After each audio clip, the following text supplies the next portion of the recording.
Marilah kita bangkit berdiri sebagai tanda kesungguhan hati kita. Marilah kita menjadikan rumah atau tempat tinggal kita menjadi rumah pujian dan doa. Tuhan Yesus pernah berkata, "Sebab di mana 2 atau 3 orang berkumpul dalam namaku, di situ aku ada di tengah-tengah mereka." Matius 18 ayat yang ke-20. Muliakanlah Tuhan melalui pujian kita.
Umat Tuhan yang terkasih, marilah kita mengikuti ibadah di pagi hari ini dengan sebuah pengakuan bahwa pertolongan kita datangnya dari Allah Bapa Pencipta langit dan bumi, yang kasih setianya kekal untuk selama-lamanya.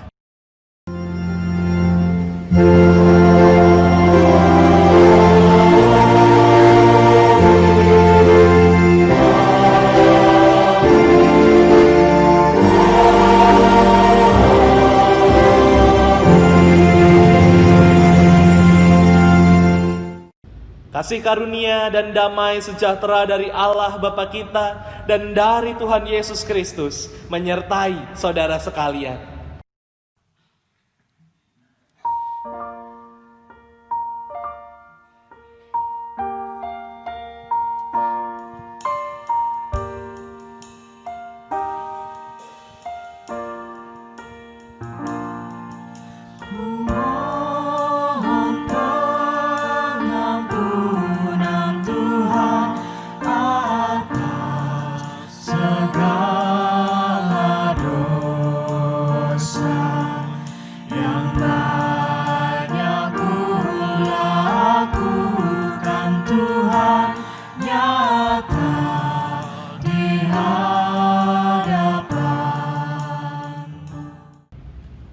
Bapak, Ibu, Saudara, marilah kita mengakui segala dosa kita di hadapan Tuhan.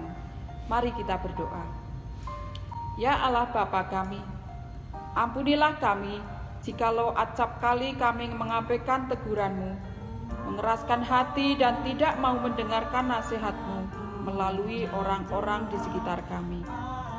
Ampunilah kami juga jika kami pun sering mengabaikan saudara-saudara kami, membiarkan mereka hidup di jalan yang salah, hanya karena kami malas jika harus berurusan dengan mereka.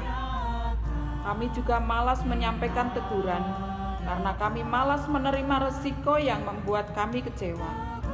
Ampunilah kami, jika terkadang ketika kami bersuara, kami bukan menyampaikan kebenaran dengan cara yang benar, namun acap kali berisi nyinyiran yang malah melukai bukan memperbaiki.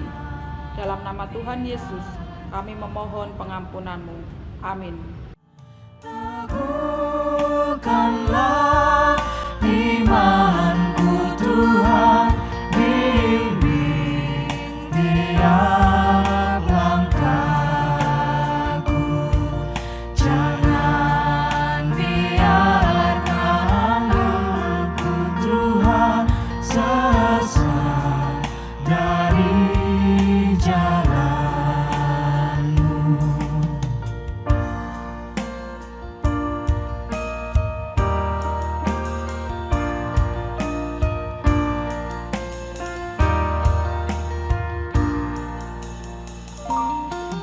Kau gunung harapanku Tuhan, sumber kehidupanku, tempat perlindunganku Tuhan dari jerat penggoda.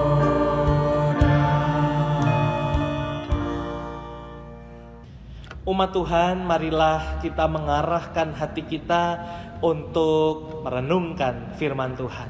Saya ajak Bapak Ibu Saudara di rumah masing-masing untuk menyatukan hati kita berdoa. Bapa Sorgawi, kami bersyukur untuk kesempatan di pagi hari ini, di mana kami dapat kembali merenungkan firman Tuhan. Kami percaya bukan sebuah kebetulan, tetapi karena anugerah Tuhan yang menghantarkan kami, yang mengajak kami. Maka dari itu Tuhan, kami mau membuka hati setiap pikiran kami, agar kami dimampukan untuk terus setia melakukan apa yang Tuhan ingini di dalam kehidupan keseharian kami. Kami adalah manusia yang lemah dan terbatas, tetapi kami percaya bersama Tuhan, kami bisa melakukan, kami bisa menjadi berkat dimanapun kami berada. Pimpin kami ya Tuhan. Sebentar lagi hamba-Mu akan menyampaikan firman Tuhan. Kiranya Engkau urapi bibir, lidahnya, hati dan pikirannya, agar semata-mata kehendak Tuhan sajalah yang jadi atas setiap kami. Sembunyikan kami di belakang kaki salib Tuhan. Di dalam nama Tuhan Yesus, Juru Selamat kami yang hidup, kami berdoa. Amin. Saudaraku yang terkasih, firman Tuhan di kesempatan Minggu pagi hari ini diambil dari kitab Yunus pasal 3 ayat 10 hingga pasal 4 ayatnya yang ke-11. Kitab Yunus pasal 3 ayatnya yang ke-10 hingga pasal 4 ayatnya yang ke-11. Saya ajak saudara-saudara di rumah untuk membacanya bersama-sama dengan saya.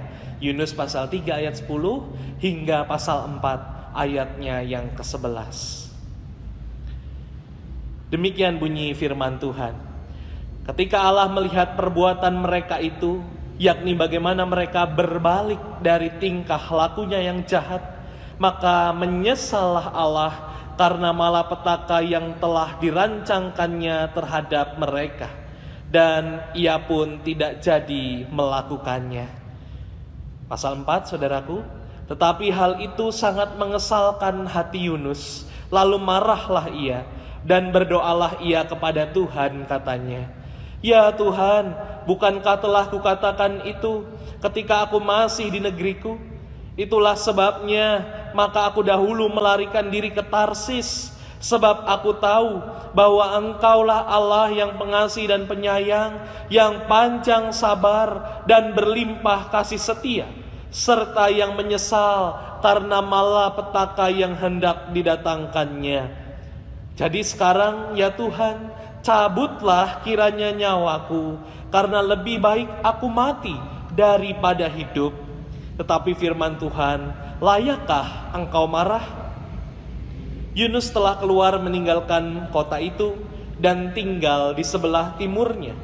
Ia mendirikan di situ sebuah pondok dan ia duduk di bawah naungannya, menantikan apa yang akan terjadi atas kota itu.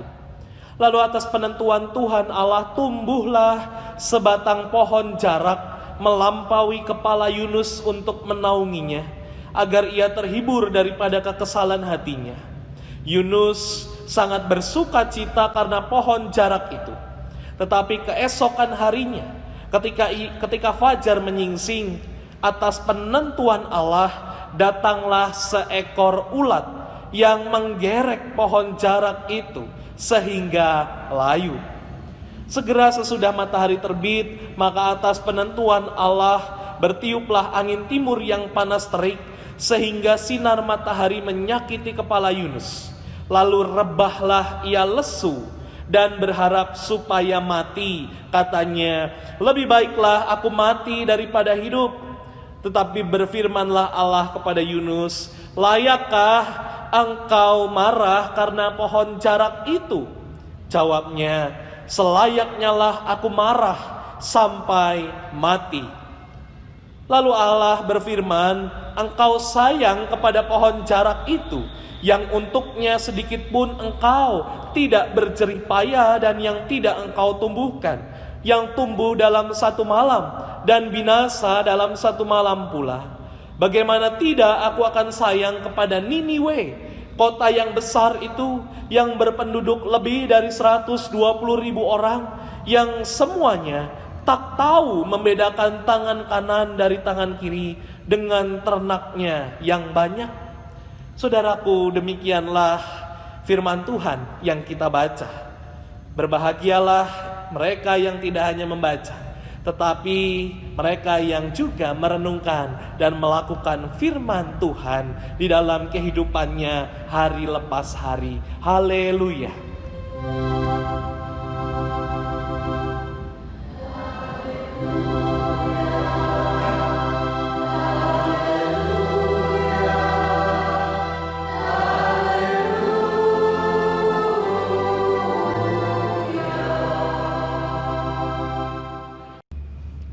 Saudara-saudara yang terkasih di dalam Tuhan, pada suatu ketika ada 3 orang, saudara-saudara, pekerja bangunan yang tengah bekerja.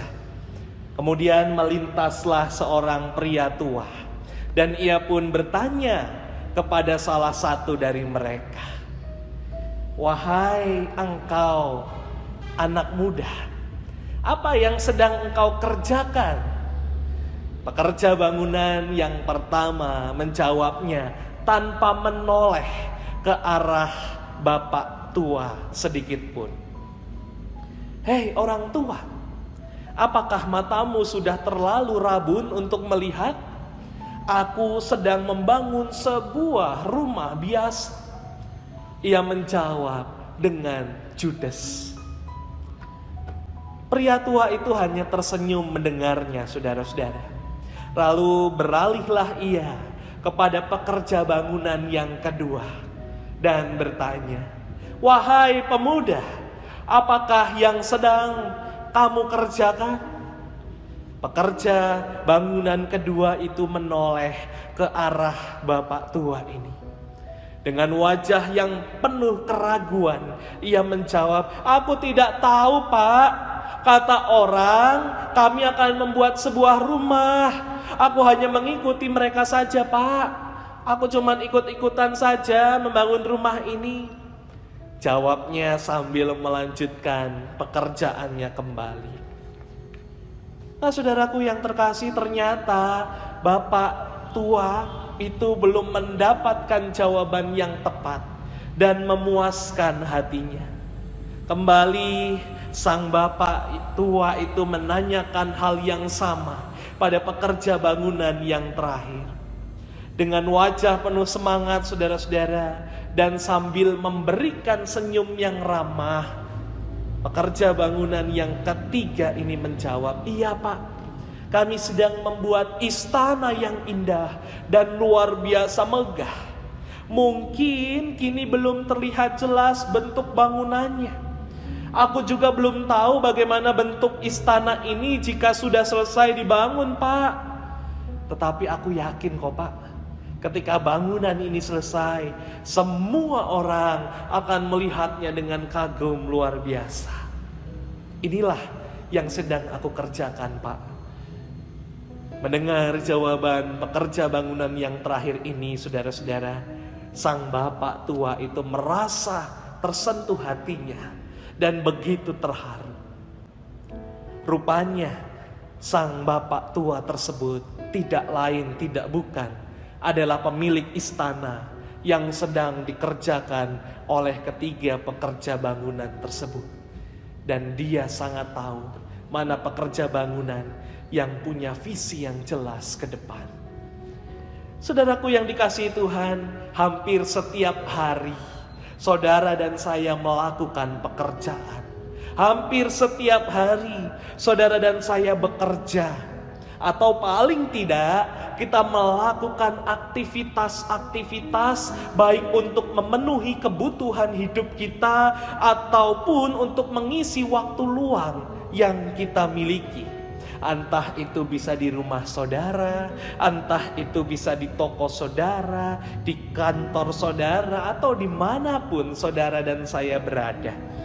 Nah, dari ketiga karakter pekerja bangunan tadi, saudaraku, mana kira-kira yang jadi cerminan Anda dan saya ketika kita melakukan pekerjaan yang kita tekuni di setiap harinya? Kita lebih suka menjalani pekerjaan kita lebih suka menjalani aktivitas kita dengan bersungut-sungut seperti pekerja bangunan yang pertama, atau seperti pekerja bangunan yang kedua, saudara-saudara, yang tidak menjiwai segala hal yang dilakukannya, semuanya sebatas ikut-ikutan saja, semuanya hanya sebatas ikut tren masa kini saja, tidak ada esensi, tidak ada nilai yang harus dihidupi di dalamnya, dan tidak menjiwai segala hal yang dilakukan. Atau justru saudara dan saya mengaku diri sebagai, "Oh, saya pekerja bangunan yang ketiga, pekerja bangunan yang terakhir, yang benar-benar mencintai pekerjaan yang sedang dilakukannya." Oh, enggak hanya itu, saudara-saudara, ia menaruh iman yang besar dalam setiap pekerjaannya. Saudara bisa pilih, seperti apakah saudara dan saya? Idealnya kita pilih pekerja bangunan yang ketiga, yang terakhir, yang begitu mencintai pekerjaannya dan menaruh iman yang besar di setiap hal yang ditekuninya. Namun harus kita akui, saudara-saudara, bahwa acap kali apa yang kita lakukan tidak selalu menyenangkan.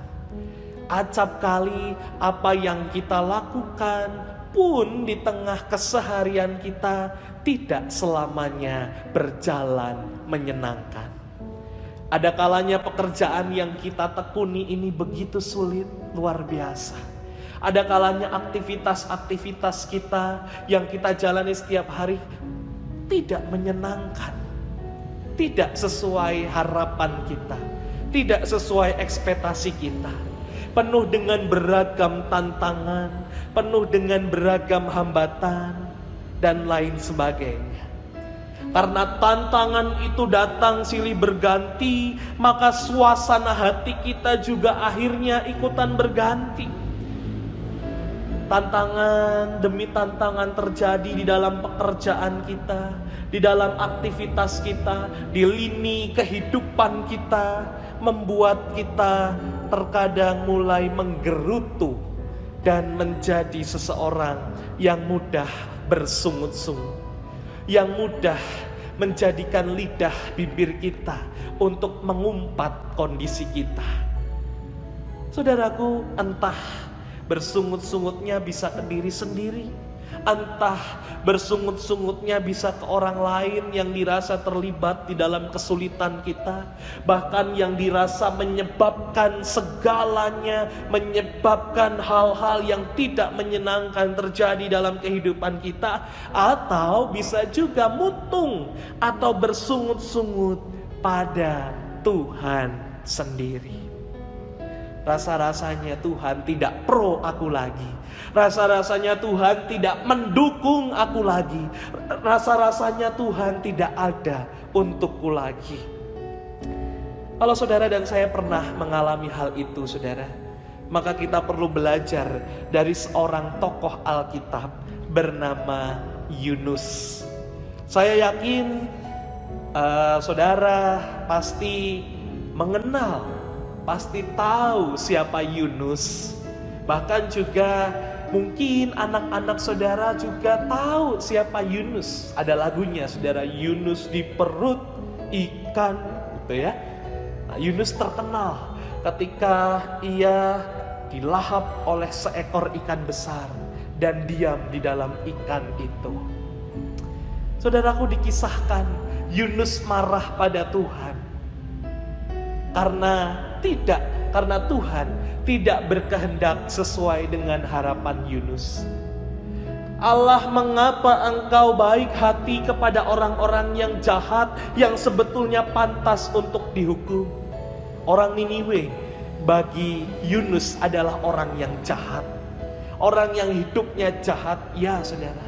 Dan saat itu Yunus jengkel, Yunus dongkol, saudara.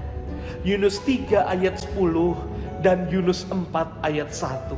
Ketika Allah melihat perbuatan mereka itu, yakni bagaimana mereka berbalik dari tingkah lakunya yang jahat, maka menyesalah Allah karena malapetaka yang telah dirancangkannya terhadap mereka, dan ia pun tidak jadi melakukannya.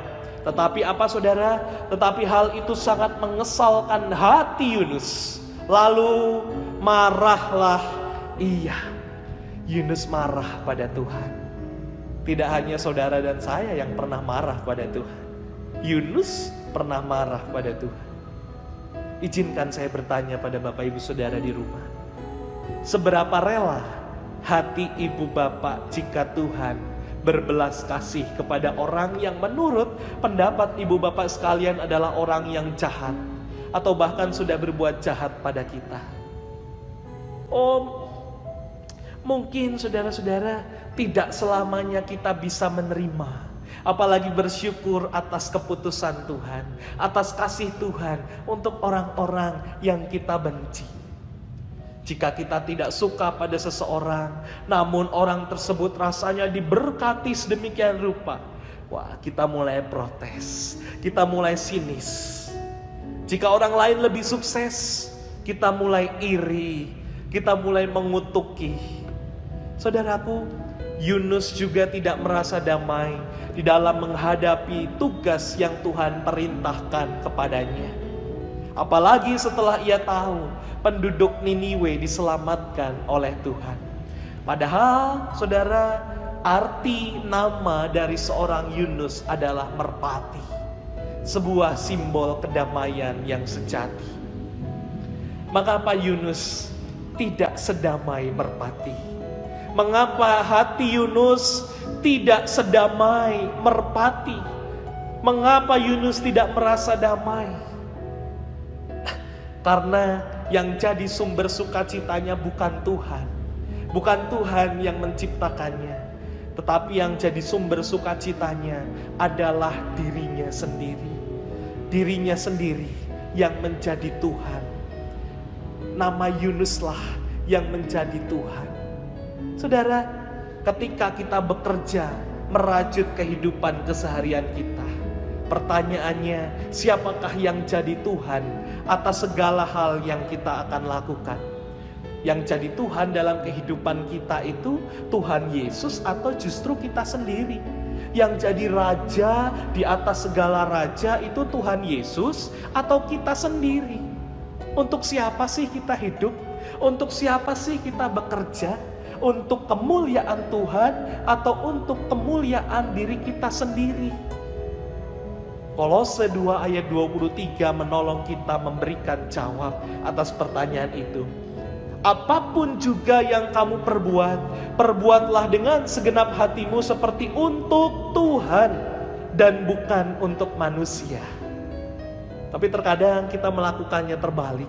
Kita membacanya terbalik, saudara. Apapun juga yang kamu perbuat, perbuatlah dengan segenap hatimu seperti untuk diri sendiri, untuk manusia dan bukan untuk Tuhan. Jika Anda dan saya mau sungguh-sungguh bekerja untuk Tuhan, jika Anda dan saya mau bekerja segenap hati dengan Tuhan, maka jalanilah hidup keseharian kita dengan sukacita. Mana mungkin kita bisa sukacita di tengah pandemi COVID-19 ini? Mana mungkin kita bisa sukacita di tengah wabah pandemi yang mengancam kita setiap harinya? Saudaraku, sukacita itu bukan sekedar perasaan gembira dan senang. Sukacita bukan hanya perasaan senang ketika Anda dan saya bisa makan enak. Sukacita bukan hanya seperti perasaan gembira Anda dan saya ketika kita mendapatkan apa yang kita inginkan. Itu bukan sukacita, saudara.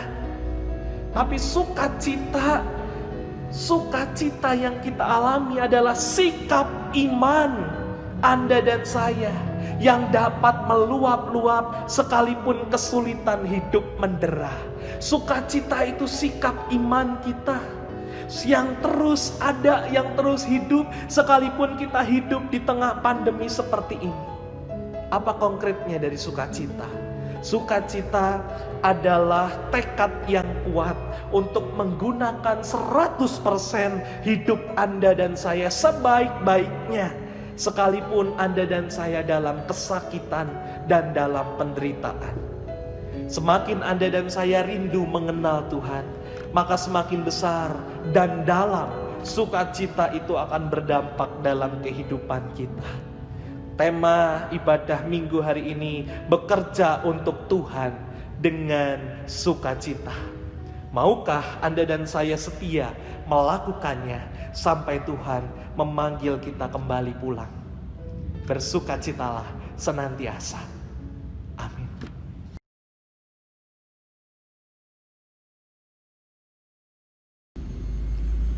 Jemaat yang dikasihi Tuhan Yesus Kristus, marilah kita bersama dengan gereja di segala tempat dan sepanjang abad mengucapkan pengakuan iman rasuli yang berbunyi demikian. Aku percaya kepada Allah, Bapa yang Maha Kuasa, Khalik langit dan bumi, dan kepada Yesus Kristus, anaknya yang tunggal Tuhan kita, yang dikandung dari Roh Kudus, lahir dari anak darah Maria, yang menderita sengsara di bawah pemerintahan Pontius Pilatus, disalibkan, mati dan dikuburkan, turun ke dalam kerajaan maut. Pada hari yang ketiga, bangkit pula dari antara orang mati, naik ke surga, duduk di sebelah kanan Allah, Bapa yang Maha Kuasa. Dan dari sana ia akan datang untuk menghakimi orang yang hidup dan yang mati. Aku percaya kepada Roh Kudus, gereja yang kudus dan am, persekutuan orang kudus, pengampunan dosa, kebangkitan orang mati, dan hidup yang kekal. Amin. Saudaraku yang terkasih, marilah kita bersatu hati di dalam doa syafaat. Kita berdoa.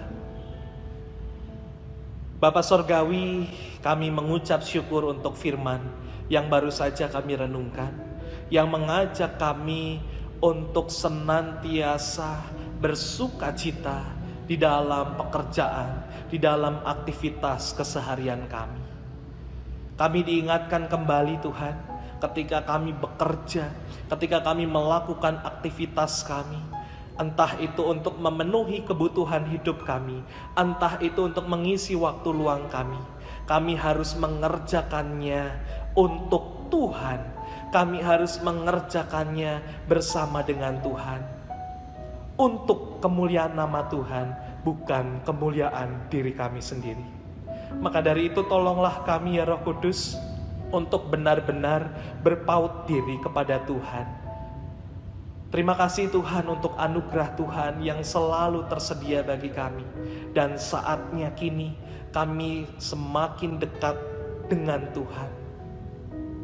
Pagi hari ini Tuhan, di dalam doa syafaat ini, kami berdoa untuk pergumulan kami yang sedang kami hadapi. Tuhan, tolonglah anak-anak-Mu yang saat ini sedang mendengarkan, sedang menyaksikan siaran ini, yang tengah mengalami pergumulan yang berbeda satu dengan yang lain.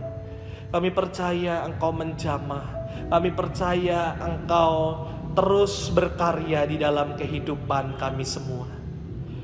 Kami percaya juga Tuhan, pergumulan yang kami hadapi adalah proses pendewasaan iman bagi setiap kami. Kami boleh memiliki iman yang semakin kuat, kami boleh memiliki pengharapan yang semakin teguh kepada Tuhan.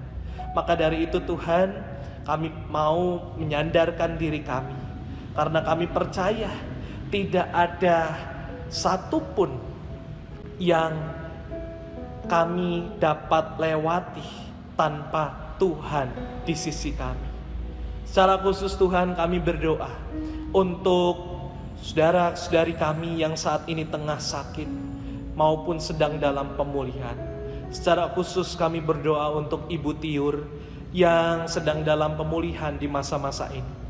Kami juga berdoa untuk Ibu Lili Honggowati yang juga dalam pemulihan. Kami percaya Roh-Mu bersama-sama dengan mereka, memulihkan senantiasa kehidupan mereka. Terima kasih untuk setiap pemulihan yang Tuhan anugerahkan. Berkati juga setiap obat-obatan, setiap penanganan medis yang boleh dilakukan, agar semuanya itu menjadi alat Tuhan untuk terus memulihkan dan menyatakan kemuliaan-Mu bagi rekan kami, saudara kami, Ibu Tiur dan Ibu Lili Honggowati, serta orang-orang yang saat ini kami sebutkan di dalam hati kami yang sedang sakit maupun dalam pemulihan. Kami juga berdoa Tuhan untuk kondisi sekitar kami saat ini, di mana tingkat pandemi COVID-19 terus ada, terus naik.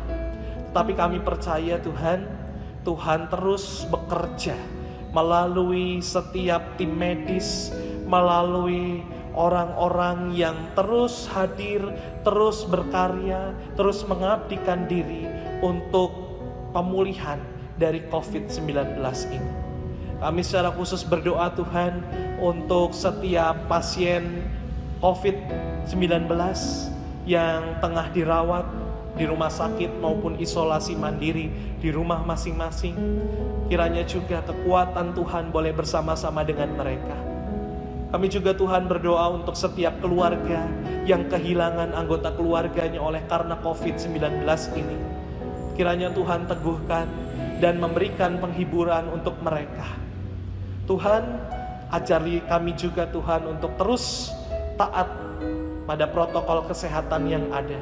Terus bertanggung jawab untuk diri kami dan diri sesama kami.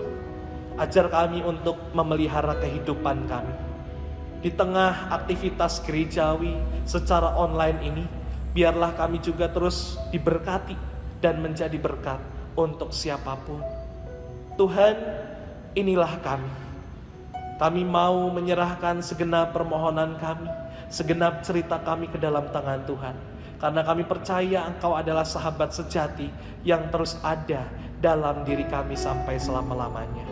Doa yang jauh dari sempurna ini kami haturkan dengan doa yang sempurna yang diajarkan Tuhan Yesus kepada kami.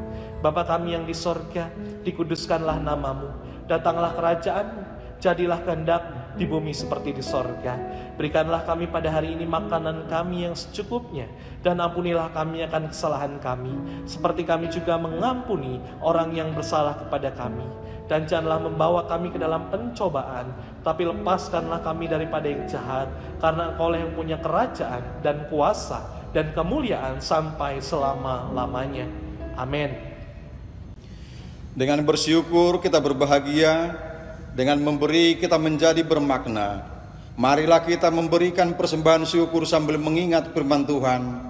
Janganlah hendaknya kamu khawatir tentang apapun juga, tetapi nyatakanlah dalam segala hal keinginanmu kepada Allah dalam doa dan permohonan dengan ucapan syukur. Filipi 4 ayat 6. Persembahan Bapak Ibu Saudara dapat diserahkan melalui dua cara.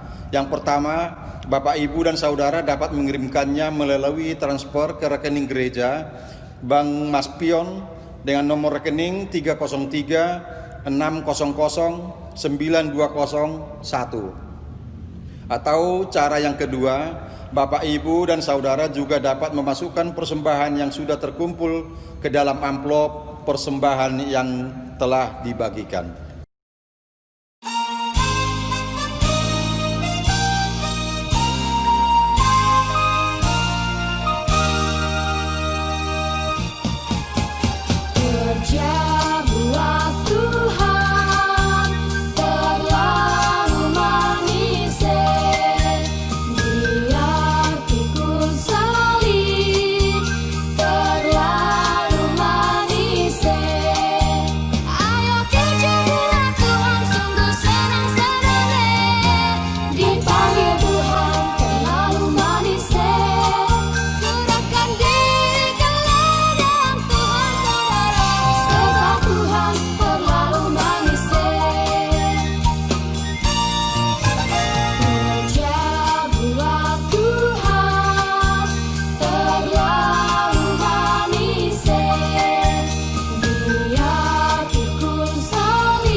Marilah kita bawa persembahan kita ini ke hadiran Tuhan. Mari kita berdoa. Tuhan, kami bersyukur untuk setiap kebaikan Tuhan di dalam hidup kami. Betapa kami tertegun tiap kali kami mengingat bagaimana dengan luar biasa Tuhan telah memelihara dan menjaga hidup kami, bahkan di tengah keterpurukan dan keputusasaan. Mampukan dan ajar kami untuk tetap mengucap syukur dengan mempersembahkan yang terbaik kepada Tuhan. Biarlah melalui persembahan ini kami dapat berkontribusi dalam menjadikan gerejamu sebagai saluran berkat, khususnya di tengah pandemi COVID-19 saat ini. Di dalam namamu kami telah berdoa dan bersyukur. Amin.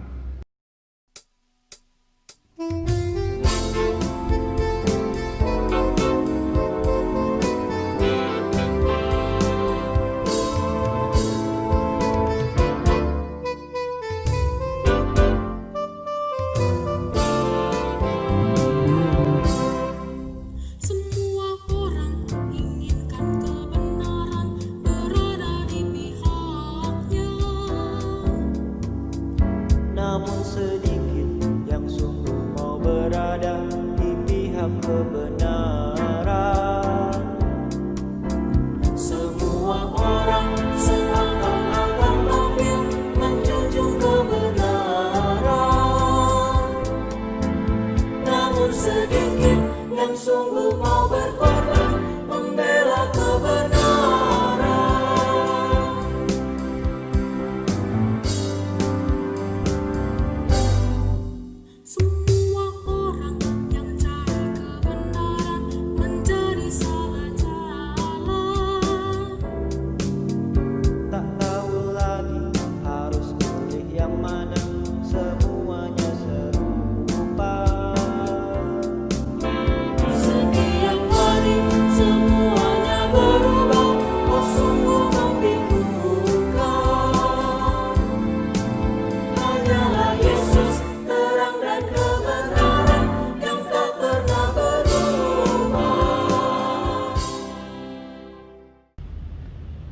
Saudaraku yang terkasih, marilah kita meletakkan iman kita dan pengharapan kita di tengah aktivitas keseharian yang kita lalui dengan sukacita, karena Tuhan bersama-sama dengan kita. Ingatlah bahwa segala pekerjaan yang kita tekuni adalah untuk kemuliaan nama Tuhan, bukan kemuliaan diri kita sendiri. Mari saudaraku, sekarang kita mengarahkan hati kita kepada Tuhan, kita menjadi saksi Kristus, dan kita akan menerima berkat dari Tuhan bersama-sama. Tuhan memberkati kita dan melindungi kita. Tuhan menyinari kita dengan wajah-Nya dan memberi kita kasih karunia. Tuhan menghadapkan wajah-Nya kepada kita sekalian dan memberi kita damai sejahtera. Haleluya.